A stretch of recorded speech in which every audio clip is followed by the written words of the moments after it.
말씀을 가지고 죄 없는 자가 먼저 돌로 치라라는 제목으로 함께 은혜를 합니다. 유대 당국자들은 천박절이 되면 예수님을 잡아서 죽이고 이미 눈물을 뿜었고 비어심까지 다 마쳤고 완벽하게 그 계획을 실행할 수 있으라고 생각했습니다. 이상하게 사람들이요 요동을 할 수 없었어요. 옴짝달싹할 수 없이 예수님을 잡지 못하고 망설이는 지난 시간까지 생각해 봤습니다. 그 와중에 우리 예수님은 모든 무리 앞에 서셔서 크게 외쳐 말씀하시기를 누구든지 목마르거든 내게로 와서 마시라. 나를 믿는 자는 그 배에서 뭐가 흘러다니라 생수의 강이 흘러다니라.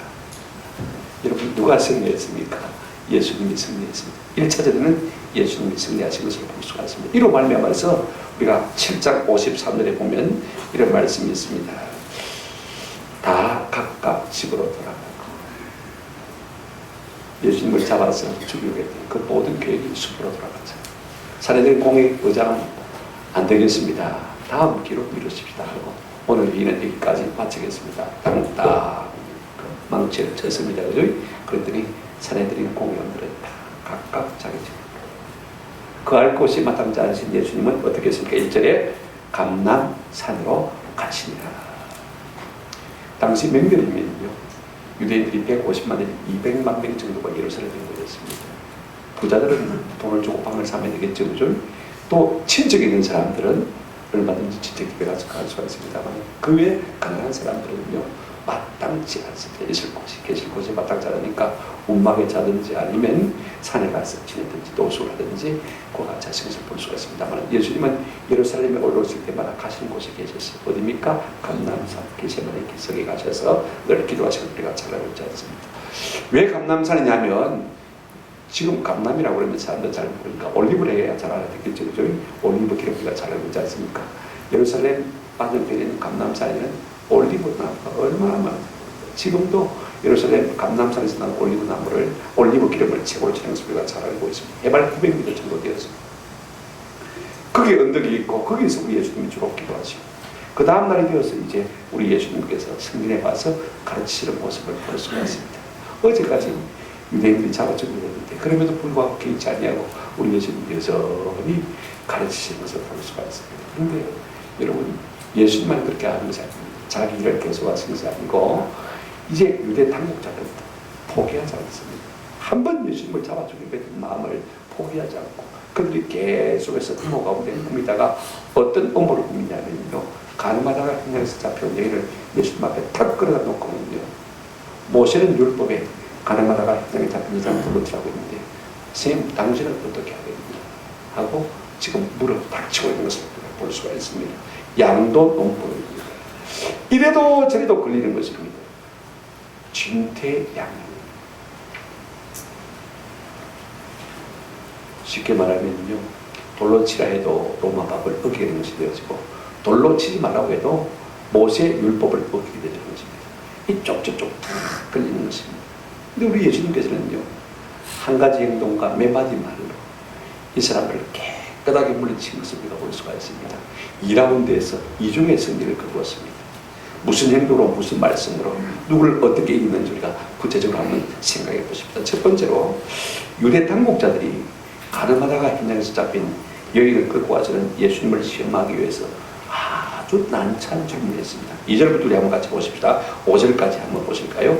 아침에 다시 성전으로 들어오시니 백성이 다 나오는지라 앉아서 그들을 가르치시더니 한참 가르치고 있는데 분위기를 깨는 어떤 일이 일어났습니다. 3절 서기관들과 바리새인들이 음행 중에 잡힌 여자를 끌고 와서 가운데 세우고 여러분 제대로 옷이나 입게 있었겠습니까? 머리나 제대로 빗었겠습니까? 그죠? 신발이나 제대로 신었겠습니까? 가늠하다가 현장에서 잡혀서 끌려왔습니까? 말입니다. 희한한 몰골을 하고 지금 그 많은 무리들 가운데 턱 부들끼리 세워놓은 것을 볼 수가 있습니다. 그리고는 이분들이 뭐라고 말합니까? 4절 예수께 말하되 선생님이요 이 여자가 가늠하다가 현장에서 잡혔나이다. 모세의 율법에는 이러한 여자를 돌로 치라 명하였거니와 선생은 어떻게 말하겠나이까? 우리 예수님은요 유대 당국자들 자기를 잡아들이는 사실을 알고 있음에도 불구하고 아침 일찍부터 성전 마당에 나와서 지금 유대인들에게 가르치고 있는 것을 볼 수가 있습니다. 그런데 그 분위기를 깨뜨린 일단의 무리들이 나타났습니다. 누굽니까? 서기관들과 바리새인. 서기관들은 어떤 사람이냐면요, 이제 자기 노력을 통해서 성직의 지위를 취하는 사람입니다. 열심히 성경을 필사하고 그러다 보니까 성경을 잘 알게 되죠. 그래서 합격을 해서 이제 이 종교 지도자의 지위를 하는 사람입니다. 그런가 하면 바리새인들은 자생적으로 생겨난 사람이에요. 주전 586년에 유다 나라가 바벨론에서 망하지 않습니까? 70년 동안 포로 생활합니다. 포로 생활하면서 유대인들이 깨달은 것이 무엇이냐면 우리가 하나님의 말씀대로 살지를 못해서 우리가 망했다. 총선. 다른 사람 몰라도 우리만큼이라도 말씀대로 살아야 되겠다. 아무리 동족인 유대인들이 아무렇게나 살아도 우리는 절대로 저들과 같이 살아서는 안 되겠다. 구별해서 살아야 되겠다. 분해서 살아야 되겠다. 원래 파랗지 하면요, 분리하다, 구별하다는 뜻인데 그들이 하도 삶이 구별됐으니까 사람들이 그를 보고 바리새인 이렇게 불렀습니다. 근데 한 500년의 세월이 흘렀어요. 그 정신이 다 사라지고 이제는 껍데기만 남아있어요. 외식하는 사람들이 되고 만 것을 볼 수가 있습니다. 우리 예수님은요, 이 바리새인들 갖다가 외식한다고 7번이나 아주 노예서 말씀하신 것을 우리가 잘 알고 있지 않습니까? 예수님이 사역을 시작하자 서기관과 바리새인들의 인기가 점점 땅에 들어집니다. 가만히 들어보니까 너가 아무도 아니다. 너가 가짜더라. 그죠? 예수님이 진짜더라. 예수님이 말씀이 능력이 있자더라. 그러니까 시기하고 질투해서 예수님을 죽이고 하는 것을 볼 수가 있습니다. 그래서는 지금 가나바다 현장에서 잡힌 여인을 질질 끌고 와서 말입니다. 예수님 앞에 툭 세워놓고는 뭐라고 묻냐면 이렇게 묻습니다. 쌤, 선생님이라고 하지 않습니다.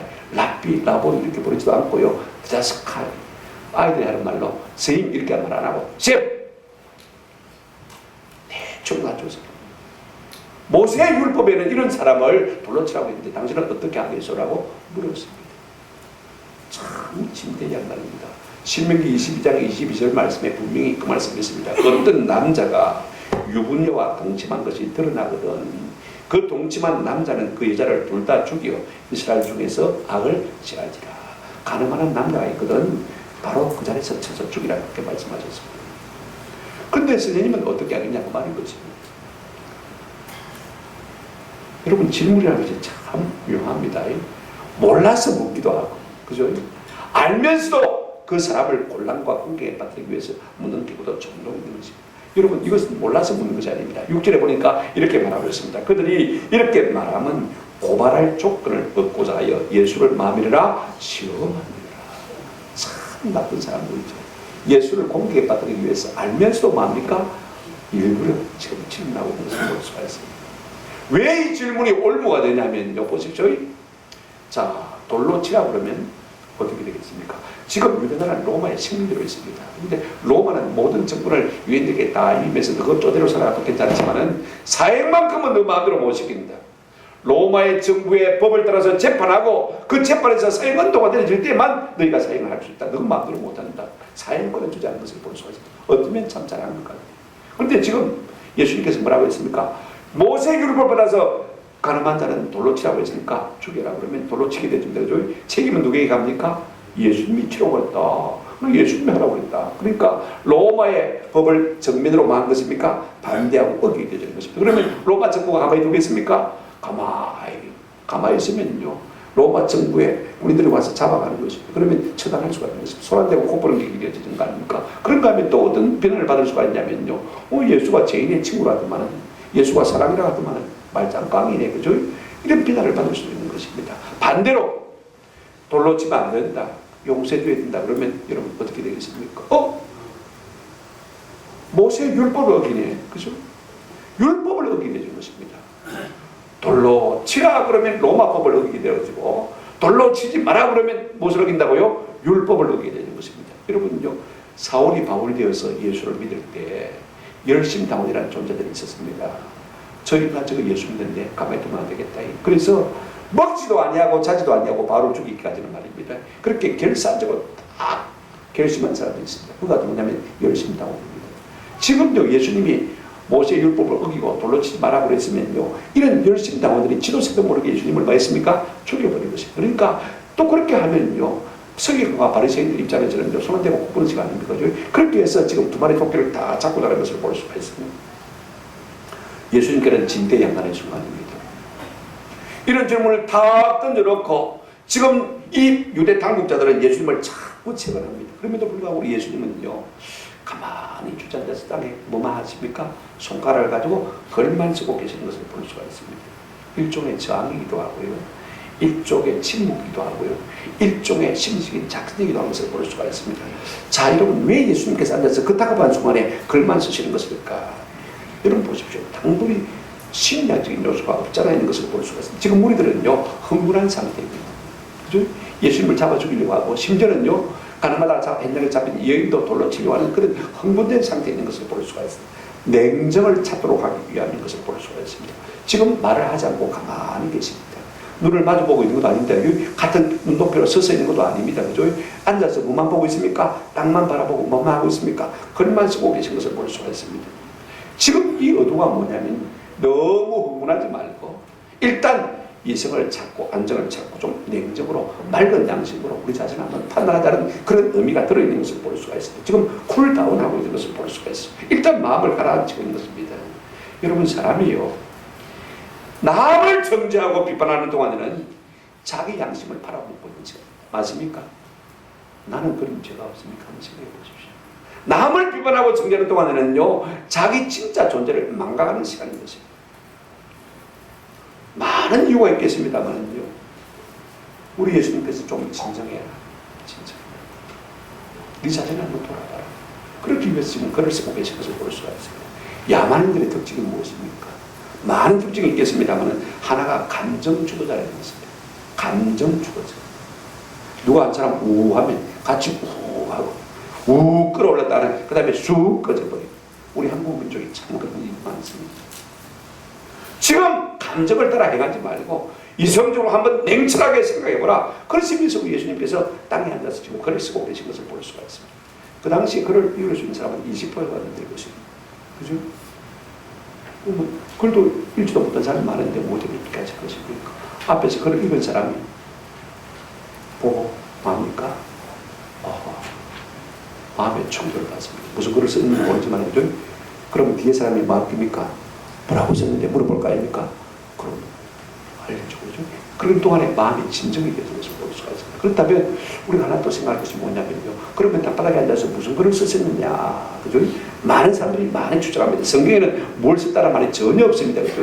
근데 우리 예수님께서 글을 쓰다가 일어나셔서 너희 중에 죄 없는 자가 먼저 말아 돌로 치라, 그렇게 말씀하셨으니까 틀림없이 그렇게 썼을 것이다 라고 짐작을 하고 있습니다. 또 어떤 사람은 어떻게 짐작하느냐면, 죄 목록들을 쭉 썼을 것이다. 살인하지 말라, 간음하지 말라, 도질하지 말라, 거짓증하지 말라, 그죠? 내 이웃의 것을 탐내지 말라, 그죠? 그 다음에 위선, 교만, 그 다음에 뭐 이런저런 죄를 쭉 썼을 것입니다. 그 죄악에 대한 목록들을 읽는 사람들이 마음속에, 저 사람은 간음죄를 지었지만 나는 살인죄를 지었네, 나는 교만죄를 지었네, 나는 우상숭배죄를 지었네, 자기의 죄를 생각해서 것이라는 것입니다. 이로 말미암아 예수님께서는 그 둘러싼 무리들의 죄의 자책을 유도하고 계신 것을 볼 수가 있습니다. 우리 예수님 지금 두 가지 의도에서 얘기를 하고 계십니다. 하나는요, 지금 저들이 집단되어 있지 않습니까? 군중심리에 빠져 있습니다.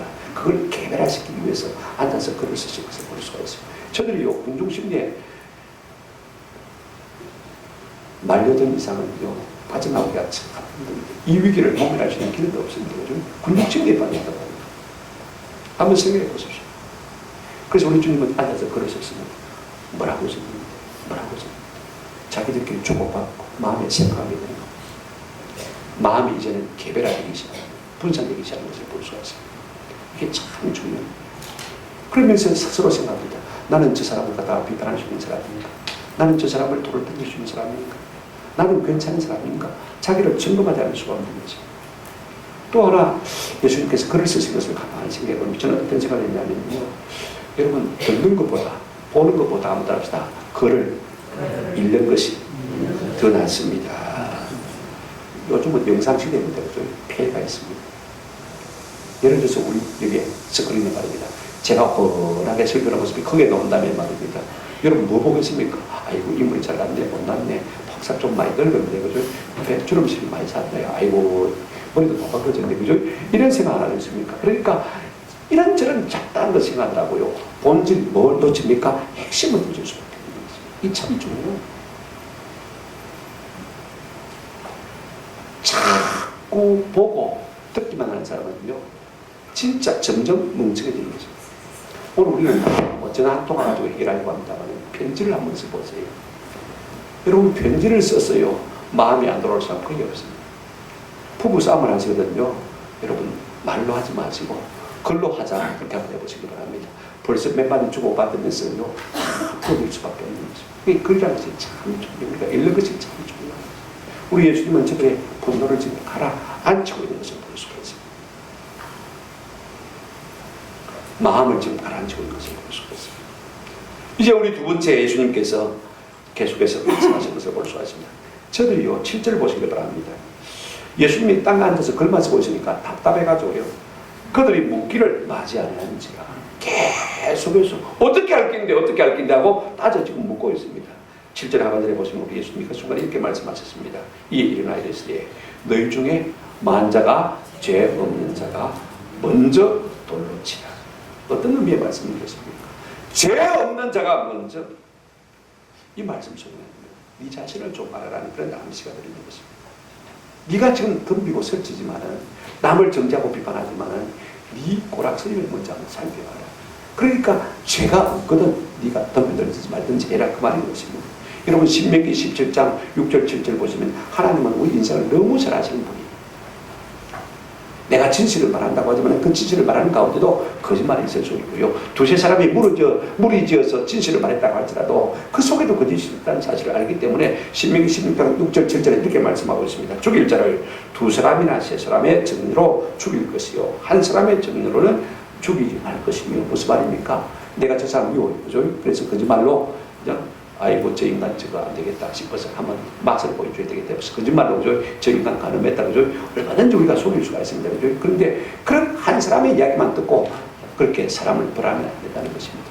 몇 명의 증인이 있어야 된다고요? 두세 명의 증인이 있어야 됩니다. 입을 맞춰도요, 거짓말 입을 맞춰보세요. 두세 사람 딱 대진해 보면요, 이게 진실인지 거짓말인지 판단이 되거든요. 그래도 문제가 있을 수가 있습니다. 두세 사람이 입을 철떡같이 맞아놓으면요, 사람이 영판속을 넘어갑니다. 그죠? 자, 그러면 8절, 16장, 17장 7절 말씀 보시기 바랍니다. 자, 7절 이렇게 말하고 있습니다. 같이 한번 읽어보실까요? 이런 자를 죽이기 위하여는 정인이 먼저 그에게 손을 댄 후에 뭇백성이 손을 댈지니라. 너는 이와 같이 하여 너희 중에서 악을 제할지니라. 죽일 때도요, 누가 먼저 돌을 던져야 됩니까? 정의, 두세 사람의 정의. 네가 이 사람이 죄인이 맞다고 확신하거든 네가 먼저 돌을 던지라. 그 다음 사람이 먼저 돌을 던지면 안 됩니다. 네가 확실하거든 돌을 던지라. 근데 돌을 던져 죽였어요. 세월이 지난 다음에 보니까 이 정인들조차도 거짓말이에요. 그죠? 그러면 돌을 다 10명이 던지고 20명이 던졌으니까 다 죄인 되겠네. 그죠? 그런 것이 아니라는 거지. 먼저 돌을 던진 누구요? 정인들. 그 사람이 위정죄가 걸린다, 그 말씀인 것입니다. 두 가지 이야기입니다. 절대로 한 사람의 증인으로는 사람을 함부로 해서는 안 됩니다. 그죠? 두세 사람의 증인이 있어야 됩니다. 두 번째 뭐라고 했습니까? 그 사람을 정죄할때라도 먼저 돌을 던져 심판할 사람이 누구라고요? 정인이 던져야 됩니다. 군중신으로 옆에서 아무나 던져서 왜? 나중에 그 책임을 물 때는 누가 책임을 져야 됩니까? 그 정인들이 되는 것입니다. 이 참 중요해요. 그런 의미에서 우리 예수님께서 너희 중에 죄 없는 자가 먼저 돌로 치라. 그러고는요, 앉아서 다시 글을 썼습니다. 8절 보시기 바랍니다. 다시 몸을 굽혀 손가락에 땅에 쓰시니라고 말하고 있습니다. 우리 예수님이 한마디를 하는 법, 앉아서 글을 쓰고 또 글을 쓰고 그렇습니다. 그러자 어떤 일이 일어났는가를 한번 살펴봅시다. 9절 한번 같이 읽어보실까요? 시작. 그들이 이 말씀을 듣고 양심의 가책을 느껴 어른으로 시작하여 젊은이까지 하나씩 나가고 오직 예수와 그 가운데 섰는 여자만 남았다. 이 말씀을 들은 무리들의 반응이 어땠는지를 9절에 한 절 말씀이 설명이 되고 있습니다. 첫째, 어떤 반응을 보였습니까? 무리들은 이 말씀을 듣고 무엇을 느꼈다고 했습니까? 양심의 가책을 느꼈습니다. 양심의 가책을 느꼈다는 말은 원문에 없습니다만 하나씩 핫바지 방문인지 생 것을 모아서 우리말이 의역을 해주고 있습니다. 이해를 돕기 위해서 양심의 가책을 받았으니까 소리 소문 없이 살그머니 빠져나갔다, 그 말이 있습니다. 여러분, 하나님의 말씀이 우리 가운데 들려오면요, 양심의 가치를 느끼는 것이 합당한 거죠. 오늘 우리가 말씀을 듣다가 아이고 내가 잘못했는데 그렇게 깨달아지는 것이 하나님의 은혜인 줄로 믿습니다. 강팍해지는 것은 결단코 은혜가 아닙니다. 말씀을 들을 때 우리가 양심의 가치를 깨닫고 내 마음의 찔림을 받고 그래서 행동하고 반응하는 것이, 이것이 하나님의 은혜라는 것입니다. 그 다음에 여러분 어떻게 했습니까? 오늘 이렇게 말하고 있습니다. 어른으로 시작하여, 원문은 장로로부터 시작했어요. 그죠? 장로는 그 당시에 고수역, 나이 많은 사람들을 말하는 거다는 거죠. 근데 노인으로부터 시작해서 젊은이까지 한 사람씩 하나씩 빠져나갔다. 여러분, 사람은 오래 살면요, 경험도 지혜도 많아지지만요, 동시에 죄도 많이 지었습니까? 적게 지었습니까? 사느라고 어쩔 수 없이, 그죠? 오래 살다 보면 죄도 많이 짓게 되는 것입니다. 그러니 누가 양심의 가치를 더 많이 받습니까? 내가 그렇습니다. 나도 죄인이다. 그죠? 그러니까 노인들로부터 시작해서 젊은이까지 하나씩 쉬어나가기 시작한 것을 볼 수가 있습니다. 젊은 사람은 죄가 없을까요? 죄 있습니다. 어제 저녁에 그저께 채팅이가 만나가지고 무슨 일을 했는지 우리가 알 수 없잖아요. 그죠? 그들도 다 죄 양심의 가치를 갖고 있는 것을 볼 수가 있습니다. 이런 사람들이 하나 둘씩 마음의 가치를 깨닫고요, 설그머니 한 사람 두 사람 자꾸 빠져나가기 시작한 것을 볼 수가 있습니다. 마침내 어떤 현상이 일어났습니까? 9절 끝에 보시면 오직 예수와 그 가운데 있었는 누구만 남았더라? 여자만 남았더라. 왜 그런지 아십니까? 너희 중에 죄 없는 자가 먼저 뭐라? 돌로 치라고 했더니 다 죄가 있거든요. 여러분, 인류는요 두 종류밖에 없습니다. 들킨 죄인과 들키지 않은 죄인인 것입니다. 별 수 없이 다 죄인. 로마서 1장에 뭐라고 했습니까? 모든 이방인들은 다 죄인이고, 로마서 2장에 모든 유대인들은 다 죄인이고, 로마서 3장 10절에 의인은 없으니 곧 뭐도 없다고요? 하나도 없고, 23절에 모든 사람이 죄를 범하였으며 하나님의 영광에 이르지 못하더니, 이렇게 말하고 있는 것을 볼 수가 있습니다. 그러니까 별 수 없이 모든 인생은 다 죄인입니다. 세상 말로 하면 죄를 짓고도 재수가 좋아서 안 들킨 죄인이 있고, 그죠? 재수가 나빠서 들킨 죄인이 있고, 또 우리가 마음이 담대해가지고 죄를 싸질러 짓지 못한 사람도 있고, 마음이 약해가지고 싸질러 지은 죄인도 있고, 마음은 다 똑같은 것을 볼 수가 있습니다. 자, 이렇게 해서요, 예수님을 정죄하려고 잡아주려던 분들이 다 도망을 갔습니다. 다 빠져나갔습니다. 스스로 의인인 채 자칭 의인들은 다 물러간 것을 볼 수가 있습니다. 여러분, 이것으로 끝난 것입니까? 우리 예수님의 일단 전반전 승리가 끝난 것을 볼 수가 있습니다. 근데 진짜 중요한 전쟁이 남아있습니다. 그러면 이 여인을 어떻게 할 것인가? 한번 생각해 보십시오. 그 개끌듯이 끌려와가지고 지금 수치스럽게 부끄럽게 그죠? 온몸을 떨며 있어. 못 죽어서 살아있는 이 여인을 향해서 우리 주님이 어떻게 할 것이냐? 바로 그 여인을 구원해내야 진짜 여러분 승리가 되지 않겠습니까? 세 번째, 우리 주님의 모습을 보십시다. 자, 10절 11절 한번 진짜 예수님의 복음적인 성경을 한번 11절 12절을 통해서 10절 11절을 통해서 보십시다. 10절, 예수께서 일어나사 여자 외에는 아무것도 없는 것을 보시고 이르시되 여자여 너를 구원하던 그들이 어디 있느냐? 너를 정죄한 자가 없느냐? 11절 같이 읽겠습니다. 시작. 대답하되 주여 없나이다. 예수께서 이르시되 나도 너를 정죄하지 아니하니 가서는 죄를 범하지 말라 하시니라. 이제 예수님을 고발하고 정죄할 무리들은요, 자기 죄를 깨닫고 한 둘씩 다 사라져서 한 사람도 없습니다. 딸랑 둘만 남았습니다. 예수님과 누가 남았습니까? 이 여인만 남았습니다. 그런데 우리 예수님은요, 딱 두 마디 말로 이 비참한 여인을 구원으로 이끄신 것을 우리가 볼 수가 있습니다. 이 부분이야말로 오늘 본문의 앞거든요. 그들을 물리친 것이 문제가 아니라 죄로 말미암아 죽을 수밖에 없는 이 여인을 구원하신 것이야말로 우리 주님의 놀라운 승리인 것을 볼 수가 있습니다. 1라운드에서 승리했습니다만 이제 이 여인에게서도 승리하시는 예수님의 모습을 우리가 좀 살펴보십니다. 먼저요 보시면 10절에 이렇게 말하고 있습니다. 예수께서 일어나사 여자 외에는 아무것도 없는 것을 보시고 이르시되 여자야 너를 고발하던 자들이 어디 있느냐? 너를 정죄한 자가 없느냐? 여러분, 예수님께서 이 여인을 향해서 뭐라고 불렀습니까? 여자야. 인간아, 우리가 그런 의미로 들립니다만 그 당시에 여자란 말은 그렇게 나쁜 말이 아니야. 우리는 어떻게 불렀을 것 같습니까? 얘나 그렇게 불렀을 것 같습니까? 근데 예수님은 여자야 이렇게 부르신 것을 볼 수가 있습니다. 구나이, 하셨구나. 이 말은요, 예수님께서 자기 어머니를 향해서 불렀던 말입니다. 요한복음 2장에서 요한복음 19장에서 여자여 보소서 당신의 아들입니다. 죄인이죠. 죄인이라고 해서 짓밟자하다는 말씀인 것입니다. 무시하겠다는 것입니다. 죄인도 불쌍히 여겼다는 것입니다.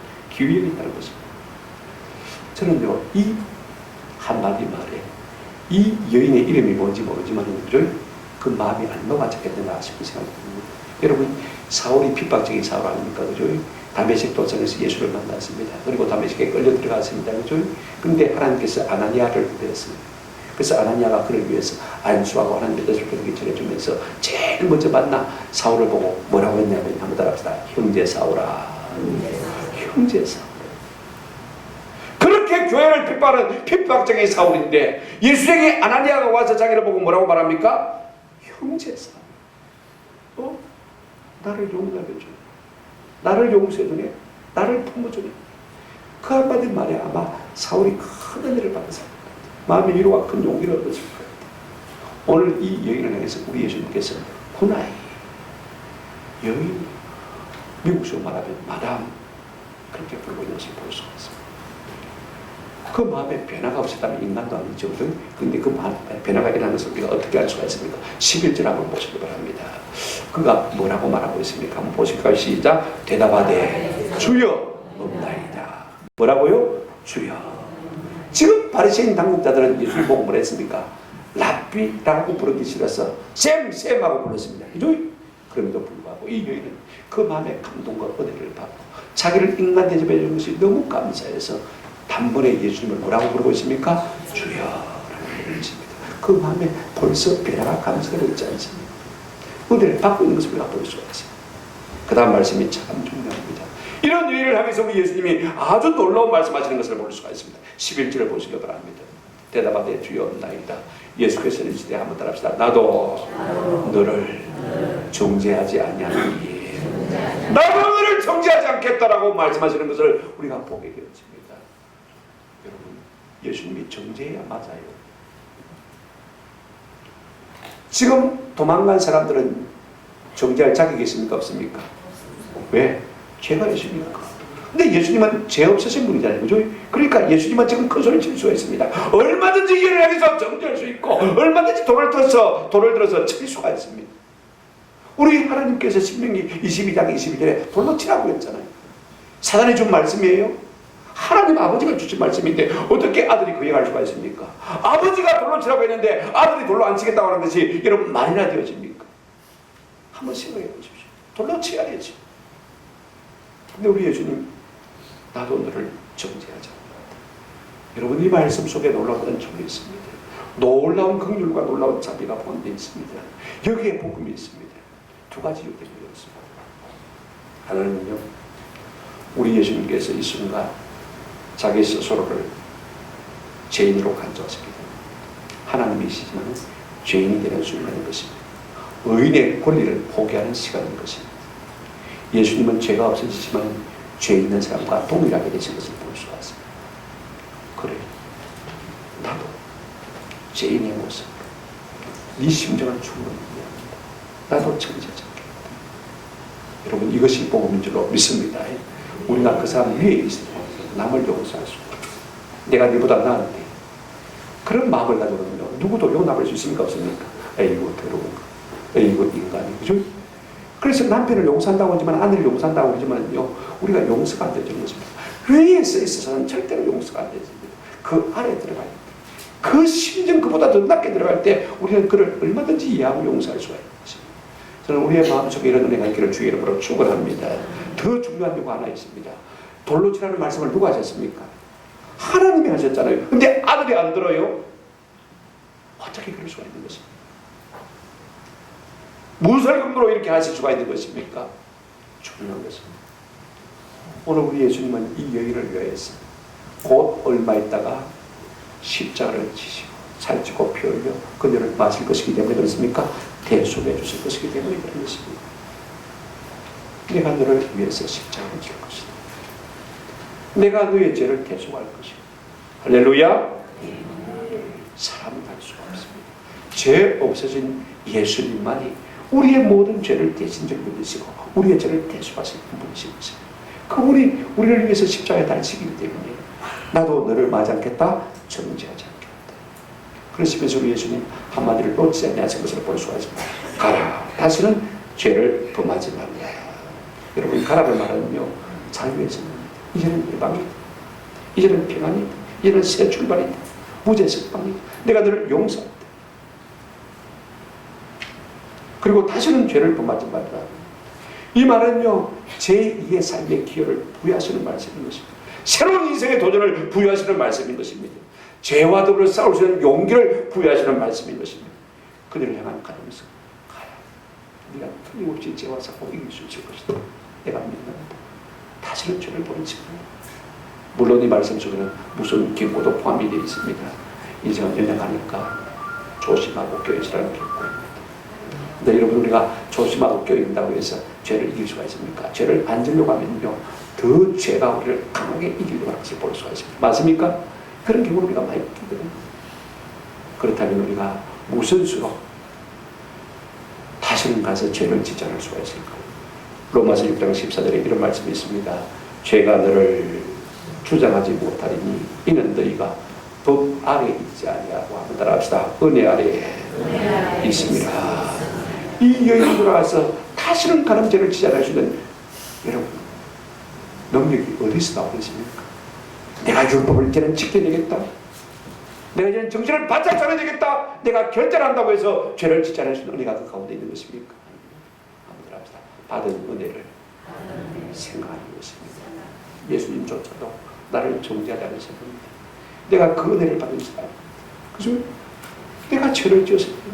그 은혜를 생각하면요, 저절로 죄와 멀어질 수밖에 없는 것입니다. 저는 우리의 마음속에 내게 베푸신 주님의 은혜를 기억함으로 말미암아서 죄를 이길 수 있는 은혜가 있기를 주님의 이름으로 축원합니다. 말씀을 맺습니다. 유대 당국자들은 예수님을 죽이려고 끊임없이 획책을 지었습니다. 그럼에도 불구하고 예수님을 그들이 이길 수가 없는 줄 우리가 잘 알고 있습니다. 근데 더 놀라운 승리가 있습니다. 그들은 스스로 물러갔습니다. 그렇다면 남아있는 이 비참한 일을 어떻게 할 것이에요? 지금 그가 사회로 돌아가면요, 이미 만신장이 되었습니다. 맞습니까? 돌아가서 사회생활 제대로 할 수 있을 것 같습니까? 이미 낙인이 찍혔잖아요. 그죠? 무슨 수로 살아나가겠습니까? 한번 생각해 보십시오. 온 동네 방네 소문이 다 났는데 여러분, 어떻게 사회생활을 계속할 수 있겠습니까? 빨리 가서 죽어야 되지, 그죠? 우리 예수님, 나도 너를 정죄하자. 가서 정죄를 해보지. 왜? 내가 네 죄를 대신해서 십자가에 죽은 것이 괜찮다. 이제는 힘있게 살아라. 여러분, 이것이 우리 예수님의 복음적인 승리인 줄로 믿습니다. 전반된 유행을 물리친 것만 승리가 아니라 이 비참한 어떻게 할 수 없는 여인을 구원하신 이 주님이야말로 참 놀라운 구원자 아닙니까? 성경에 보면 예정론이 나와요. 이사야 43장 1절에 이런 말씀이 있습니다. 내가 너를 구속하였고, 한번 따라합시다. 내가 너를 지명하여 불렀나니 너는 내 것이라. 우리 하나님, 우리 한 사람 한 사람을 지명하여 불렀다고 했습니다. 그러면서 뭐라고 했습니까? 내 것이라고 말씀하신 것을 볼 수가 있습니다. 우리가 우연히 교회 나와서 예수 믿는 사람이 된 줄 알지만, 친구 따라 나왔다가 예수 믿는 사람이 된 줄 알지만 그렇지 않습니다. 하나님께서 아시고 미리 지명하여 때가 되면 우리를 마시고요 보내시고 하나님의 자녀 삼으신 것을 볼 수가 있습니다. 이 말씀은 지금 이스라엘 백성을 향해서 하신 말씀입니다. 어떤 상태에 있을 때요, 이스라엘 백성이 하나님의 말씀을 어김으로 말하면 하나님이 진노하셔서 바벨론에 70년 포로생활을 할 때입니다. 그때 하나님께서 이 말씀을 해주셨습니다. 그래도 내가 너를 지명하여 불러다니 너는 내 것이다. 내가 너를 구속할 것이다.